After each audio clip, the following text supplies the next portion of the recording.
શ્રીમદ ભગવદ્ ગીતાના પહેલા અધ્યાય અર્જુન વિષાદયોગ નો બીજો શ્લોક આ પ્રમાણે છે.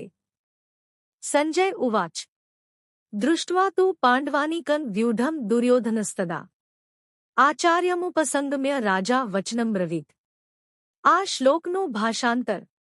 સંજયે કહ્યું, હે રાજન ધૃતરાષ્ટ્ર, તે સમયે પાંડવો દ્વારા રચાયેલી સેનાની રચના વ્યૂહ જોઈને રાજા દુર્યોધન પોતાના ગુરુ દ્રોણાચાર્ય પાસે ગયા અને આ વચનો બોલ્યા.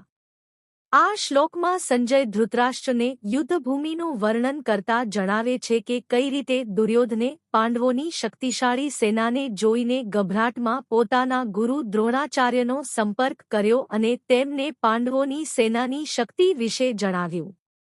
આ શ્લોક યુદ્ધની શરૂઆત પહેલા દુર્યોધનના મનમાં રહેલા ડર અને ચિંતાને દર્શાવે છે.